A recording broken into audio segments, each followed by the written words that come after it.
Good morning. Well, you catch me on my way home, heading off back to Spain now, and I'm going to do one last walk, bit of a trip down memory lane, starting off on the football pitches at Farlington, where there used to be a halt on the railway, but that's not where we're going. I'll tell you more as we go on.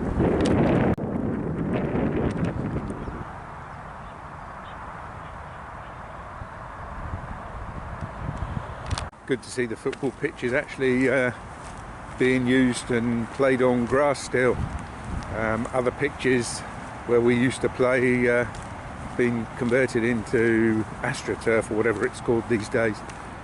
Not somewhere I'd like to play football, and I used to be a goalkeeper, so you can imagine why. But even outside you wouldn't want to be playing football on that if you fall.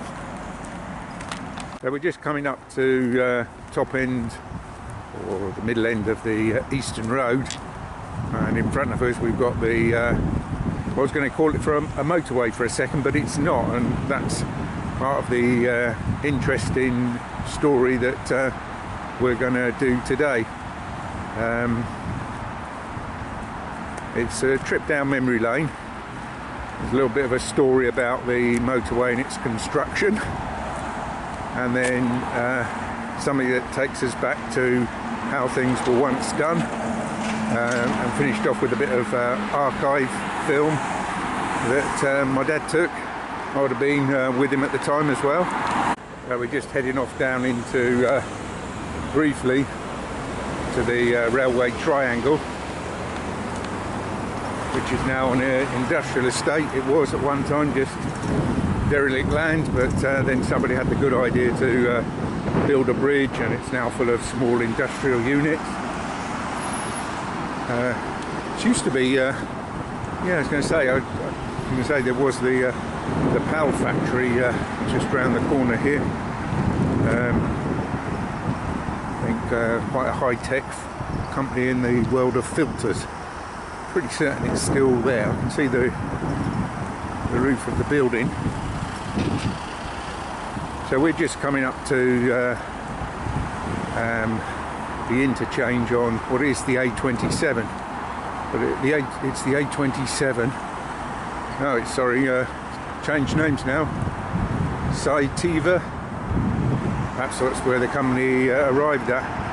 But anyway, this is one of what were originally two entrances to Portsmouth. Portsmouth being an island, and at one time there was only one entrance into Portsmouth, heavily fortified by the Hillsea lines that just over Portscreek. We'll see this and be able to look at it.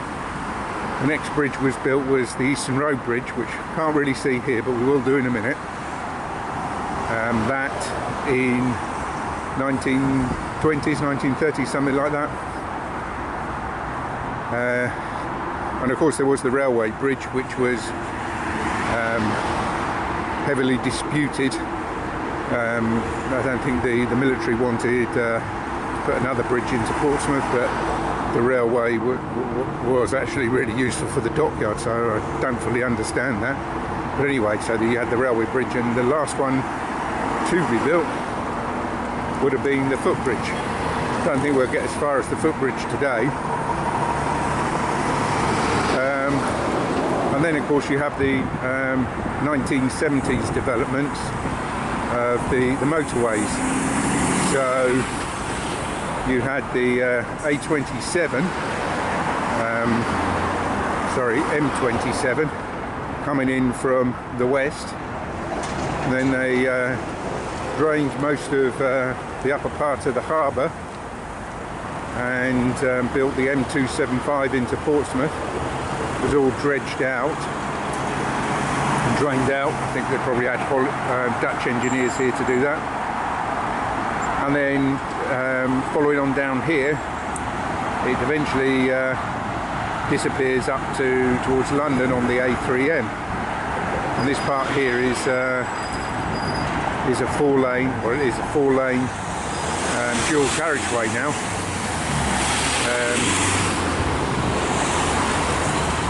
It seems amazing, 4 lanes, and it's a dual carriageway. There was some kind of problem in assigning it the name of a motorway. I'd probably not got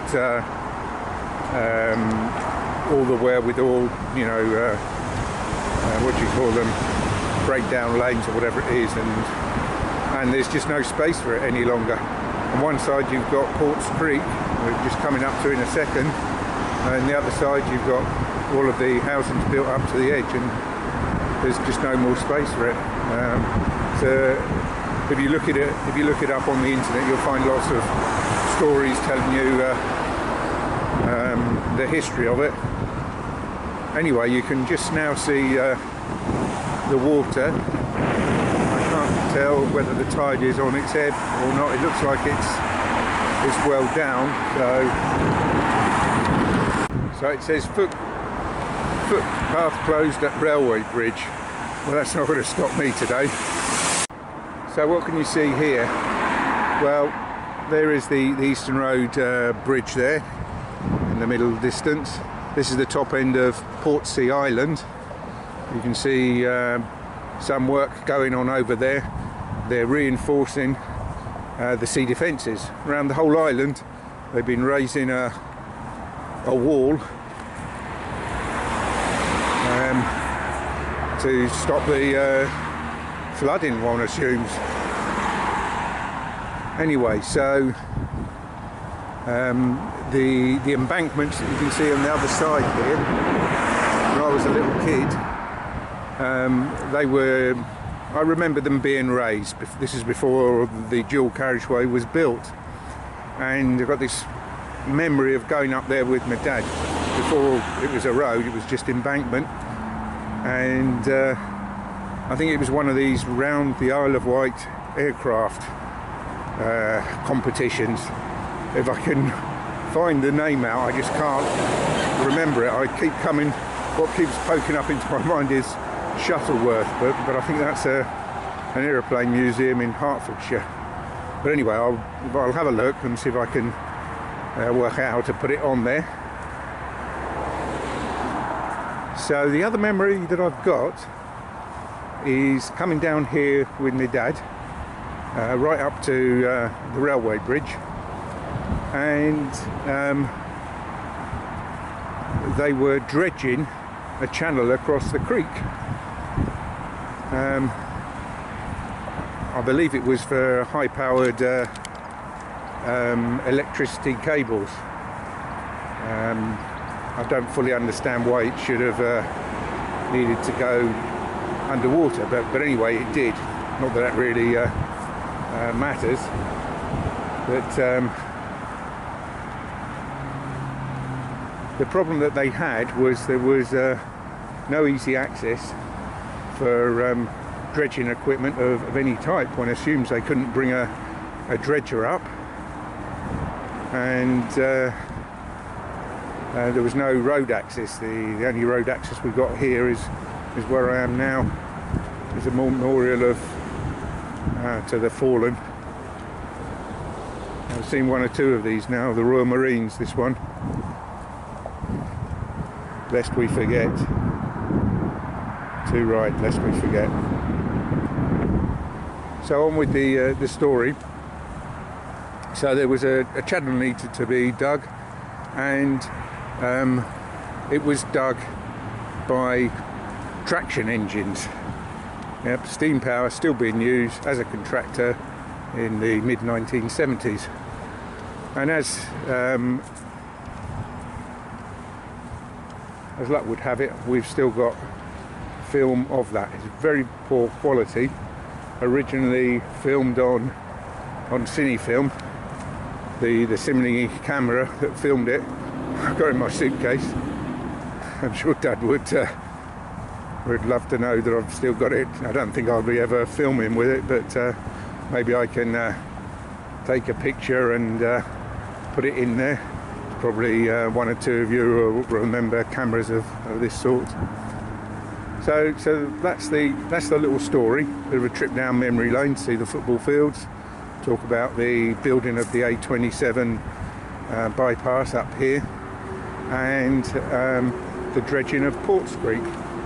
It's an interesting one. I've looked it up several times, but I've never been able to find any information about it. So maybe I don't know, maybe they pulled the cables up, did it in a different way, or took them in a different route. Who knows what they did. Maybe I'd need to get in contact with the whatever is the company now. At one time it was the Southern Electricity Board, but it would be nice to know, come across an archive of information of what they plan to do, all the different options they considered in order to get it done, and how they ended up at the particular contractors. And who knows, maybe those contractors or the machinery still exist. If you wanted to see slightly better quality pictures, then I was commenting that at high tide, and we're not at high tide yet, it looks like it's still coming in. You can see the accumulation of seaweed on the other side, and just look at where the water level is, how close that is to the railway tracks, and then look at the embankment. The embankments are only just higher than the railway tracks. Here we go.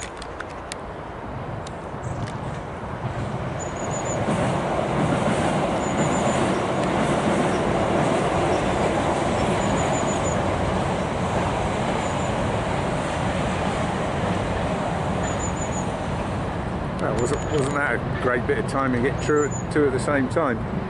So I was thinking maybe these blocks that are in the shore there, maybe they had something to do with the cable. There's no signs of it here, and up here you can't see a thing. It's all densely overgrown. We'll go just a little bit further up to the bridge. Of course, the Portsmouth line was electrified well before the First World War.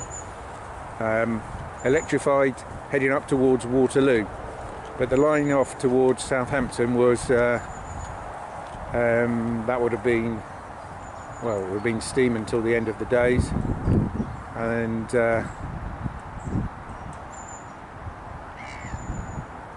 now diesel, no overhead electrification. So yeah, where did these cables go? Well, I really don't know. No way past the bridge, so they're right to close the path off. Well, I suppose at low tide maybe you can get under it. And what's this? Well, if you ask me, that's a pillbox. Wow, didn't know that was there. I don't think I can really get... Oh, there's a path here. I wonder where this is going to take me. It'll take me into the undergrowth. I don't think I'll be going into the undergrowth here, but that's the entrance into the pillbox. Looks like it's been well used, but to still exist like that. In front, the building that you can see there is the old Marconi factory, now BAE, where I used to work. Not in that particular building, but it's an enormous site.